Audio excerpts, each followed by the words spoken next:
Hello guys, how's it going? My name is Dalaran. We got more updates for patch 8.3. One of these updates is gonna go over a variety of different mounts that will be obtainable for everybody come 8.3, as well as a pretty spicy, pretty interesting way to add some changes to the world PvP that we're hoping is going to be more popular come this new patch. First of all, we got a lot of different mounts to get through. With patch 8.3, there's a lot more mounts that we'll be able to earn, whether by killing rares or by doing specific quests. The two mounts I want to highlight in this video are going to be mounts that everybody can earn. If you're someone who plays Alliance, there's a good chance you either heard about the B mount or have done it yourself. The B mount is a pet as well as a mount that you get through a quest system, and you basically do these repeatable objectives over and over until you gain enough reputation with a faction of bees, and then you finally earn your bee mount. Something along those similar lines is being added into 8.3, and it's called the Shadow Barb Drone. In a sense, it looks like a corrupted Nazothian, technically bee in a way, but it does really look kind of cool. I do appreciate the details, and I'm not really a mount guy myself, but a lot of you guys are. A lot of people like to get certain daily things that they can do in the game in order to keep them playing, and if you're worried about 8.3 not having enough for everybody, they have just about everything for every type of person. As far as we have on PTR to unlock this mount, you will start by getting yourself a Nazothian larva. So you'll basically hatch an egg, and the way you advance the storyline to hatch this egg and feed it and care for it and have it grow eventually into this monstrosity with wings is for the daily questline. So that means anybody can do it, and all you have to do is go to Uldum, which will be one of the zones you'll be visiting a lot in patch 8.3. There is going to be other quests to follow after the 10-day grind, so it's going to be very similar to the bee mount grind. If you didn't do the easy skip with the bee and you actually began the bee mount quest, normally you would start the quest line and you would do it for about a week, and you would first unlock the bee pet. Once you unlock the bee pet, the real quest in order to get your mount and the grind comes in. I think it's fair to assume that this pet slash mount is going to work exactly the same, if not similar, as the bee mount, as in the first part of it is going to be something that you have to keep doing for 10 days or so. The next part is going to be something that you could just farm up, or maybe it's going to be even more days to invest into your mount. So maybe by day 20 or maybe by day 30, which does sound like a lot, but you will be able to guarantee unlock yourself a mount. I'm really hoping it's going to go the way of bees and jellies. Jellies was something you could collect, and you could collect them as much as you want to. If you wanted to do the grind for the bee mount in a single day, in a single sitting, you could. If you wanted to space it out over a couple days or a week, you could do the same thing. It was as grindy as you wanted to make it, but it was also as casual as you wanted to make it. The more of these type of quests that Blizzard adds in the game, the better I think it is for the environment. It allows the player to choose their own path. Yes, they can grind it out right now, right then and there, or they can wait and buy their time and enjoy the time playing the game instead of feeling like they get all burnt out. So that's going to be one of the few mounts that you'll be able to get for 8.3.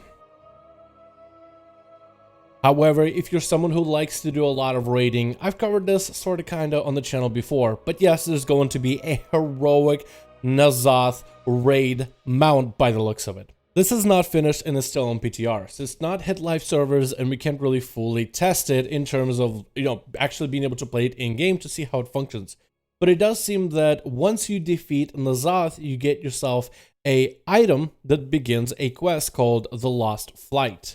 With this quest, you get yourself what looks to be the spawn of Vexiona as the mount reward. We had a couple different dragons before, and there was two. One of them was a very similar to the Valajar of Legion, the Stormheim drakes with a really prominent chin.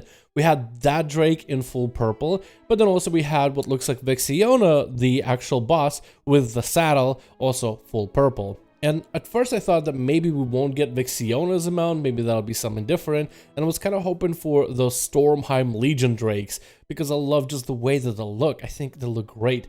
But no, it does seem like Vexiona mount with a saddle is going to be the heroic reward for defeating N'Zoth. So if you're someone who raids on heroic regularly with your guild and you're able to clear the last boss every single week, this shouldn't really be an issue. Besides the amount of bosses that are in N'Zoth and Neolotha raid, which is a lot, I feel like eventually you'll have enough gear in order to clear the raid fairly quickly, and earning this mount for your average player shouldn't be too much of an issue. However, if you're someone who never really had a reason to get into heroic raids, this would be the perfect time to do it. Blizzard is going to be basically doing a fresh restart for all the characters with this brand new raid tier. So if you go into Azeroth on normal, which should be done by just about everybody, the item level is going to be 445. The current item level for the mythic raid gear for current raid Eternal Palace is 445. So basically you're starting where all the mythic raiders have begun. So catching up to everybody else shouldn't be too difficult. If you've never tried to get serious with World of Warcraft and the raiding scene, or really tried to truly learn the intricacies of your class to pump the biggest numbers, to find out what is the best gear for you, this would be the perfect start to do it. I mean, if anything, usually people get titles and gear from raids, but this is a mount, and we all know how much people like endgame mounts, especially because this one won't be available once BFA is over.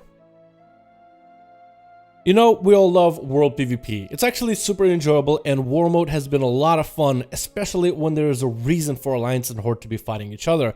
Sometimes as Horde player, however, there's not enough Alliance around. So Blizzard is adding an extra way to spice up World PvP in 8.3. You're going to become a servant of N'Zoth. That means you'll be able to attack enemies that are Alliance, but also enemies that are Horde. If anybody remembers Timeless Isle for Mists of Pandaria, where you were able to use a toy in order to transform yourself into a servant of a third faction, where you could attack enemies that are both Horde and Alliance for various types of rewards, then you will be able to do the same thing in 8.3 with a very N'Zothian twist.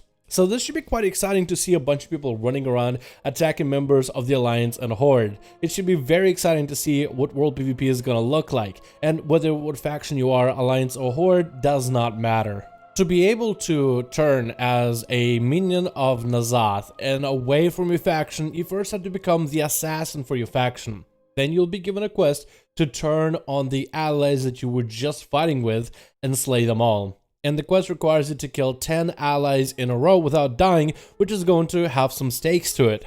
With the start of patch 8.3, a lot more people are going to be out in the world, getting the daily quests done and making sure to accomplish every single quest line in order to proceed with the storyline of 8.3. That means people will have to visit Uldum, they will have to visit the Vale, and as people are getting funneled into one area, it's a perfect opportunity for somebody who is a servant of N'Zoth to strike.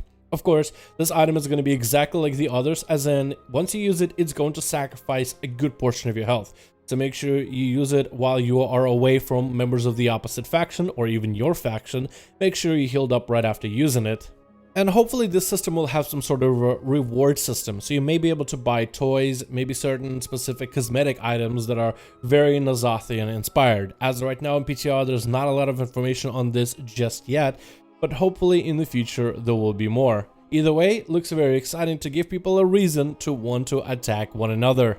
Thank you guys so much for watching this video. I hope you guys enjoyed this update for patch 8.3. Lots of fun stuff is coming out very soon, and I cannot wait to share it with you guys. Thank you so much for watching. Hope you guys enjoyed. I'll see all of you in the next one.